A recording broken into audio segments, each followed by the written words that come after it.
ಧರ್ಮ ಸಂಸ್ಥಾಪನಾರ್ಥಾಯ ಸಂಭವಾಮಿ ಯುಗೆ ಯುಗೆ. ಹಾಯ್ ಫ್ರೆಂಡ್ಸ್, ಹೇಗಿದ್ದೀರಾ? ಇವತ್ತಿನ ಅದ್ಭುತ ವಿಡಿಯೋಗೆ ನಿಮ್ಮೆಲ್ಲರಿಗೂ ಆತ್ಮೀಯ ಸ್ವಾಗತ. ಒಬ್ಬ ಸ್ತ್ರೀ ಪುರುಷನನ್ನ ಎಲ್ಲಿಯವರೆಗೂ ಪ್ರೀತಿಸುತ್ತಾಳೆ ಎಂದು ಎಂದಿಗಾದರೂ ಆಲೋಚನೆ ಮಾಡಿದ್ದೀರಾ? ಅಂದ್ರೆ ತುಂಬಾ ಮಂದಿ ತಂದೆ ತಾಯಿಗಳು ತಮ್ಮ ಮಗಳು ಶ್ರೀಮಂತ ಕುಟುಂಬಕ್ಕೆ ಸೇರಿದ ಹುಡುಗನನ್ನ ಮದುವೆ ಮಾಡಿಕೊಂಡ್ರೆ ತುಂಬಾ ಸಂತೋಷವಾಗಿರುತ್ತಾಳೆಂದು ಭಾವಿಸುತ್ತಾರೆ.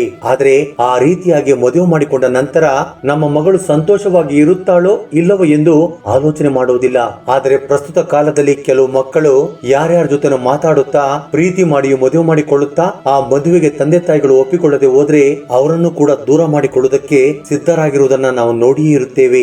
ಆದ್ರೆ ಅವರಿಬ್ಬರ ಮಧ್ಯದ ಪ್ರೀತಿ ಎಲ್ಲಿವರೆಗೂ ಜೀವಂತವಾಗಿರುತ್ತೆ? ಇಂದು ನಾನು ವಾಸ್ತವವಾಗಿ ನಡೆದ ಘಟನೆಯನ್ನ, ಶ್ರೀಕೃಷ್ಣನು ಸತ್ಯಭಾಮೆಗೆ ಹೇಳಿರುವ ಕಥೆಯನ್ನ ನಿಮಗೆ ಹೇಳುತ್ತಿದ್ದೇನೆ. ಆ ಕಥೆಯನ್ನು ಕೇಳಿದ ನಂತರ ಈ ರೀತಿಯ ಎಲ್ಲ ಪ್ರಶ್ನೆಗಳಿಗೂ ಕೂಡ ಉತ್ತರ ಸಿಗುತ್ತದೆ. ಆದ್ದರಿಂದ ದಯವಿಟ್ಟು ಈ ವಿಡಿಯೋವನ್ನ ಸ್ಕಿಪ್ ಮಾಡದೆ ಎಂಡ್ವರೆಗೂ ನೋಡಿ. ಇನ್ನು ಕಥೆಯನ್ನ ಶುರು ಮಾಡೋಣ. ಒಂದು ದಿನ ಸತ್ಯಭಾಮ ಶ್ರೀಕೃಷ್ಣನ ಬಳಿ, ಸ್ವಾಮಿ, ಈ ದಿನ ನನ್ನ ಮನಸ್ಸಿನಲ್ಲಿ ಒಂದು ಪ್ರಶ್ನೆ ತಲೆ ಎತ್ತಿದೆ, ಅದಕ್ಕೆ ನೀವು ಮಾತ್ರವೇ ಉತ್ತರವನ್ನು ನೀಡಬಲ್ಲಿರ ಎಂದು ಭಾವಿಸುತ್ತೇನೆ ಎಂದು ಹೇಳುತ್ತಾರೆ. ಆಗ ಶ್ರೀಕೃಷ್ಣನು, ದೇವಿ, ಅದು ಯಾವುದೇ ಪ್ರಶ್ನೆಯಾಗಿದ್ದರೂ ಕೂಡ ನನ್ನನ್ನ ಕೇಳು, ನಾನು ಖಂಡಿತವಾಗಿಯೂ ಉತ್ತರ ನೀಡುತ್ತೇನೆಂದು ಹೇಳುತ್ತಾರೆ. ಆಗ ಸತ್ಯಭಾಮ, ಒಬ್ಬ ಸ್ತ್ರೀ ತನ್ನ ಗಂಡನನ್ನ ಎಲ್ಲಿಯವರೆಗೂ ಪ್ರೀತಿಸುತ್ತಾಳೆ? ಸತ್ಯಭಾಮ ಕೇಳುತ್ತಾರೆ, ದೇವಿ, ನೀನು ಕೇಳಿದ ಈ ಪ್ರಶ್ನೆಯಿಂದ ಸಮಸ್ತ ಲೋಕದಲ್ಲಿರುವ ಪುರುಷರಿಗೆ ಉತ್ತರ ಸಿಗುತ್ತದೆ. ಇದಕ್ಕೆ ನಾನು ಒಂದು ಕಥೆಯ ಮೂಲಕ ಉತ್ತರವನ್ನು ನೀಡುತ್ತೇನೆ. ಈ ಕಥೆಯನ್ನ ಪೂರ್ತಿ ಕೇಳಿದವರಿಗೆ ಸಕಲ ಶುಭಗಳು ಕೂಡ ದೊರೆಯುತ್ತವೆ ಎಂದು ಹೇಳಿ ಶ್ರೀಕೃಷ್ಣನು ಕಥೆಯನ್ನ ಶುರು ಮಾಡುತ್ತಾರೆ. ಚಂಡಿಲ ಎಂಬ ರಾಜ್ಯದಲ್ಲಿ ಒಬ್ಬ ರಾಜನಿದ್ದನು. ಆತನ ಹೆಸರು ಧರ್ಮರಾಜ. ಆತನಿಗೆ 40 ವರ್ಷ ವಯಸ್ಸಾಗಿದ್ದರೂ ಕೂಡ ಆತನಿಗಿನ್ನೂ ಮದುವೆಯಾಗಿಲ್ಲ.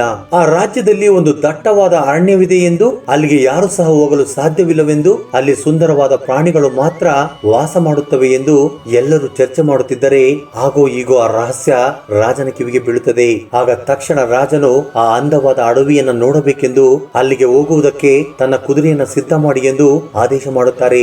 ಆಗ ರಾಜನು ಆ ಕುದುರೆ ಮೇಲೆ ಕುಳಿತುಕೊಂಡು ಅಡವಿಯನ್ನ ಸೇರಿಕೊಳ್ಳುತ್ತಾರೆ. ಅಡವಿಯಲ್ಲಿ ಸ್ವಲ್ಪ ದೂರ ಹೋದ ನಂತರ ಆ ರಾಜನಿಗೆ ಅಲ್ಲಿ ಒಂದು ಗುಡಿಸಲು ಕಾಣಿಸುತ್ತದೆ. ಮನುಷ್ಯರ್ಯಾರೋ ಬರದ ಈ ಅಡವಿಯಲ್ಲಿ ಈ ಗುಡಿಸಲನ್ನ ಯಾರು ಕಟ್ಟಿದರು ಎಂದು ರಾಜನು ಆಲೋಚನೆ ಮಾಡುತ್ತಾ ಆ ಗುಡಿಸಲಿನ ಬಳಿಗೆ ಬರುತ್ತಾರೆ. ಆತನಿಗೆ ಅಲ್ಲಿ ಒಬ್ಬ ಸುಂದರವಾದ ಸ್ತ್ರೀ ಕಾಣಿಸುತ್ತಾಳೆ. ಆಕೆ ಸ್ವರ್ಗದಿಂದ ಇಳಿದಿದ್ದಾಳು ಎನ್ನುವಂತೆ ಕಾಣಿಸುತ್ತಾಳೆ. ಅಂತಹ ಸುಂದರವಾದ ಸ್ತ್ರೀಯನ್ನ ನೋಡಿ ರಾಜನು ಆಕೆಯ ಪ್ರೀತಿಯಲ್ಲಿ ಬೀಳುತ್ತಾನೆ. ಆಕೆಯನ್ನು ಹೇಗಾದ್ರೂ ಮಾಡಿ ಮದುವೆ ಮಾಡಿಕೊಳ್ಳಬೇಕೆಂದು ಭಾವಿಸಿದಾಗ ಅದಾದ ಸ್ವಲ್ಪ ಸಮಯಕ್ಕೆ ಆಕೆ ಒಬ್ಬ ವೇಶ್ಯೆ ಎಂದು ಅರ್ಥವಾಗುತ್ತದೆ. ಆದ್ರೂ ಕೂಡ ರಾಜನು ಆಕೆಯನ್ನ ಬಿಡಲಾಗುತ್ತಿಲ್ಲ. ಆಕೆಯ ಬಳಿಗೆ ಹೋಗಿ ರಾಜನು, ಓ ದೇವಿ, ನೀನು ತುಂಬಾ ಸುಂದರವಾಗಿದ್ದೀಯಾ, ನೀನು ಒಬ್ಬ ವೇಶ್ಯೆ ಎಂದು ನನಗೆ ಗೊತ್ತು, ಆದ್ರೆ ನಾನು ನಿನ್ನನ್ನ ಪ್ರೀತಿಸುತ್ತಿದ್ದೇನೆ, ನನ್ನನ್ನ ಮದುವೆ ಮಾಡಿಕೊಳ್ಳುತ್ತೀಯಾ ಎಂದು ಕೇಳುತ್ತಾನೆ. ಆಗ ಆ ಸ್ತ್ರೀ, ರಾಜ, ನಾನು ಒಬ್ಬ ವೇಶ್ಯೆ, ನಾನು ತುಂಬಾ ಮಂದಿ ಪುರುಷರೊಂದಿಗೆ ಸಂಬಂಧವನ್ನು ಹೊಂದಿದ್ದೇನೆ. ತುಂಬಾ ಮಂದಿ ಪುರುಷರು ನನ್ನ ಶರೀರದ ಮೇಲೆ ಅವರ ಕೋರಿಕೆಯನ್ನ ತೀರಿಸಿಕೊಂಡು ಲೆಕ್ಕವಿಲ್ಲದಷ್ಟು ಬಂಗಾರದ ನಾಣ್ಯಗಳನ್ನ ನನಗೆ ಖರ್ಚು ಮಾಡಿ ಹೋಗುತ್ತಾರೆ. ಅಂತವಳಾದ ನನ್ನನ್ನ ಮಹಾರಾಜರಾಗಿರುವ ನೀವು ಹೇಗೆ ಮದುವೆ ಮಾಡಿಕೊಳ್ಳುತ್ತೀರಾ? ಇದನ್ನ ಪ್ರಜೆಗಳು ಒಪ್ಪಿಕೊಳ್ಳುವುದಿಲ್ಲ. ತುಂಬಾ ಪ್ರಖ್ಯಾತಿಯನ್ನು ಗಳಿಸಿರುವ ನೀವು ನನ್ನನ್ನ ಮದುವೆ ಮಾಡಿಕೊಂಡರೆ ನಿಮಗೆ ಕೆಟ್ಟ ಹೆಸರು ಬರುತ್ತದೆ. ಆದ್ದರಿಂದ ನಾನು ನಿಮ್ಮನ್ನು ಮದುವೆ ಮಾಡಿಕೊಳ್ಳುವುದಿಲ್ಲ ಎಂದು ಹೇಳುತ್ತಾಳೆ. ತುಂಬಾ ಸಮಯ ಕಳೆದು ಹೋದರೂ ಕೂಡ ರಾಜನು ಆಕೆಯನ್ನ ಬಿಡುತ್ತಿಲ್ಲ. ಆಗ ಆ ಸ್ತ್ರೀ 2 ಷರತ್ತುಗಳೊಂದಿಗೆ ನಾನು ನಿಮ್ಮನ್ನ ಮದುವೆ ಮಾಡಿಕೊಳ್ಳುತ್ತೇನೆಂದು ಒಪ್ಪಿಕೊಳ್ಳುತ್ತಾಳೆ.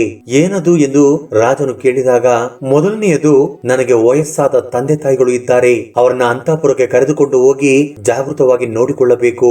ಒಂದು ವೇಳೆ ಅವರಿಗೆ ಏನಾದರೂ ಆದರೆ ನಿಮ್ಮನ್ನ ಬಿಟ್ಟು ಇಲ್ಲಿಗೆ ಮರಳಿ ಬರುತ್ತೇನೆ ಎಂದು ಹೇಳುತ್ತಾಳೆ. ಇನ್ನು ಎರಡನೆಯದು, ನಾನು ನಿಮ್ಮನ್ನ ಮದುವೆ ಮಾಡಿಕೊಳ್ಳುತ್ತೇನೆ, ನಾನು ಏನೇ ಮಾಡಿದರೂ ಕೂಡ ನನಗೆ ಎದುರು ಮಾತನಾಡಬಾರದು, ಒಂದು ವೇಳೆ ನೀವು ಎದುರು ಮಾತನಾಡಿದರೆ ನಿಮ್ಮನ್ನ ಬಿಟ್ಟು ಬಿಡುತ್ತೇನೆ ಎಂದು ಹೇಳುತ್ತಾಳೆ. ಆಕೆ ಅಂದಕ್ಕೆ ಮುಗ್ಧನಾದ ರಾಜನು ಆಕೆಯ ಷರತ್ತನ್ನು ಒಪ್ಪಿಕೊಂಡು ತಕ್ಷಣ ಆಕೆಯನ್ನ ಮದುವೆ ಮಾಡಿಕೊಂಡು ತನ್ನ ಅಂತಃಪುರಕ್ಕೆ ಕರೆದುಕೊಂಡು ಬರುತ್ತಾರೆ. ಆ ನಂತರ ರಾಜನು ತನ್ನ ರಾಜಭವನದಲ್ಲಿ ಆಕೆಯ ಜೊತೆ ತನ್ನ ಮದುವೆಯ ಸಂಬಂಧವನ್ನ ಶುರು ಮಾಡುತ್ತಾರೆ. ಆಕೆಯ ತಂದೆ ತಾಯಿಗಳನ್ನ ಒಂದು ಸುಂದರವಾದ ಕೋಣೆಯಲ್ಲಿ ಇರಿಸಿ ಅವರಿಗೆ ಸೇವೆ ಮಾಡುವುದಕ್ಕೆ ಸೈನಿಕರಿಗೆ ಆದೇಶ ಮಾಡುತ್ತಾರೆ. ರಾಜನು ಆಕೆಯೊಂದಿಗೆ ಸಮಯವನ್ನ ಕಳೆಯುತ್ತಾ ರಾಜ್ಯದ ಪರಿಪಾಲನೆಯನ್ನ ಮರೆತು ಹೋಗುತ್ತಾರೆ. ಪರಿಪಾಲನೆಗೆ ದೂರವಾಗಿದ್ದರಿಂದ ಪ್ರಜೆಗಳು ಅಸಮಾಧಾನಕ್ಕೆ ಗುರಿಯಾಗುತ್ತಾರೆ. ಮಹಾರಾಜರು ಅಂದವಾದ ಯುವರಾಣಿಯನ್ನ ಮದುವೆ ಮಾಡಿಕೊಳ್ಳದೆ ಒಬ್ಬ ವೇಶ್ಯೆಯನ್ನ ಮದುವೆ ಮಾಡಿಕೊಂಡಿರುವುದು ಪ್ರಜೆಗಳಿಗೆ ಇಷ್ಟವಾಗುವುದಿಲ್ಲ. ರಾಜ್ಯದ ಪರಿಪಾಲನೆಯನ್ನ ಸರಿಯಾಗಿ ಮಾಡದೇ ಇದ್ದುದರಿಂದ ಮಂತ್ರಿಗಳು ಕೂಡ ತುಂಬಾ ಕೋಪ ಮಾಡಿಕೊಳ್ಳುತ್ತಾರೆ. ರಾಜನಿಗೆ ಅರ್ಥವಾಗುವಂತೆ ಹೇಳುವುದಕ್ಕೆ ಪ್ರಯತ್ನ ಮಾಡಿದ್ರು ಕೂಡ ರಾಜನು ಅವರ ಮಾತನ್ನ ಕೇಳುತ್ತಿರಲಿಲ್ಲ. ಇದರಿಂದ ಕೋಪಗೊಂಡಿದ್ದಂತ ಮಂತ್ರಿ ಆ ನಗರದಲ್ಲಿನ ಕೆಲವು ದರೋಡೆಕೋರರನ್ನ ಕರೆಸಿ ಆಕೆಯ ತಂದೆ ತಾಯಿಗಳನ್ನ ಕೊಲ್ಲುವುದಕ್ಕೆ ಹೇಳುತ್ತಾರೆ. ಆ ಮಂತ್ರಿಯ ಬಳಿ ದುಡ್ಡನ್ನ ತೆಗೆದುಕೊಂಡು ಆ ವೇಶ್ಯೆಯ ತಂದೆ ತಾಯಿಗಳನ್ನ ಕೊಲ್ಲುತ್ತಾರೆ. ಅವರು ಸತ್ತು ಹೋಗಿದ್ದಾರೆ ಎಂದು ತಿಳಿದುಕೊಂಡು ವೇಶ್ಯೆ ತನ್ನ ಷರತ್ತಿನ ಪ್ರಕಾರ ರಾಜನನ್ನ ಬಿಟ್ಟು ತನ್ನ ಹಳೆಯ ಗುಡಿಸಲಿಗೆ ಬರುತ್ತಾಳೆ. ಅವಳು ಹೊರಟು ಹೋಗಿದ್ದರಿಂದ ರಾಜನು ತುಂಬಾ ದುಃಖ ಪಡುತ್ತಾರೆ. ಈ ರೀತಿ ನಡೆದ್ದರಿಂದ ರಾಜನು ರಾಜ್ಯದ ಪರಿಪಾಲನೆಗೆ ಮತ್ತಷ್ಟು ದೂರವಾಗುತ್ತಾರೆ. ಪ್ರತಿದಿನ ತನ್ನ ಅಂತಃಪುರದಲ್ಲಿ ಕುಳಿತುಕೊಂಡು ಆಕೆಯ ಬಗ್ಗೆ ಆಲೋಚನೆ ಮಾಡುತ್ತಿರುತ್ತಾರೆ. ತುಂಬಾ ದಿನಗಳು ಕಳೆದ ನಂತರ ರಾಜನು ತನ್ನನ್ನು ತಾನು ತಡೆದುಕೊಳ್ಳಲಾಗದೆ ಮತ್ತೆ ಆ ವೇಶ್ಯೆಯ ಬಳಿಗೆ ಬರುತ್ತಾರೆ. ದೇವಿ, ನಾನು ನಿನ್ನನ್ನು ಪ್ರೀತಿಸಿ ಮದುವೆ ಮಾಡಿಕೊಂಡೆ, ಆದ್ರೆ ನೀನು ಹಾಕಿದ ಷರತ್ತುಗಳನ್ನ ನಡೆಸಿಕೊಡಲಾಗಲಿಲ್ಲ. ನಿನ್ನ ತಂದೆ ತಾಯಿಗೆ ಯಾವುದೇ ರೀತಿಯ ಹಾನಿಯಾಗದಂತೆ ನೋಡಿಕೊಳ್ಳುತ್ತೇನೆ ಎಂದು ಹೇಳಿದ್ದೆ, ಆದ್ರೆ ಆ ರೀತಿ ನಡೆಯಲಿಲ್ಲ.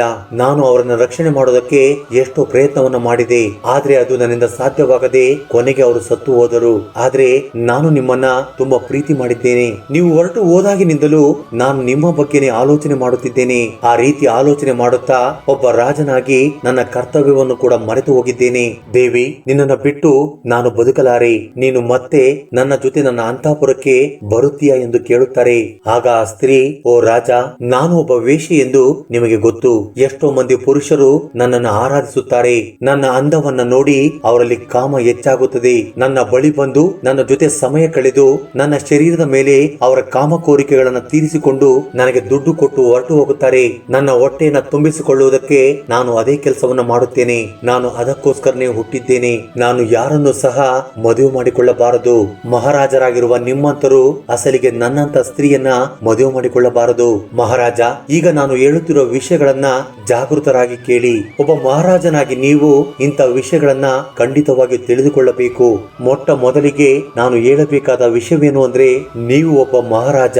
ಯಾರನ್ನು ನೀವು ಹುಚ್ಚರಂತೆ ಪ್ರೀತಿಸಬಾರದು. ಅವರಿಲ್ಲದೆ ಬದುಕುವುದಿಲ್ಲ ಎಂದು ಹೇಳಬಾರದು. ಪ್ರಜೆಗಳನ್ನ ಸುಖವಾಗಿ ನೋಡಿಕೊಳ್ಳುವುದಕ್ಕೆ, ಒಳ್ಳೆಯ ರೀತಿಯಲ್ಲಿ ರಾಜ್ಯದ ಪರಿಪಾಲನೆ ಮಾಡೋದಕ್ಕೋಸ್ಕರನೇ ನೀವು ಹುಟ್ಟಿದ್ದೀರಾ. ಅದನ್ನ ಬಿಟ್ಟು ನೀವು ಒಬ್ಬ ಸ್ತ್ರೀಯ ಕೈಗೊಂಬೆಯಾಗಬಾರದು. ಹಾಗೆಯೇ ಒಬ್ಬ ಸುಂದರವಾದ ಯುವರಾಣಿಯನ್ನ ಮದುವೆ ಮಾಡಿಕೊಳ್ಳಬೇಕೋ ಹೊರತು ಒಬ್ಬ ವೇಶ್ಯೆಯನ್ನಲ್ಲ.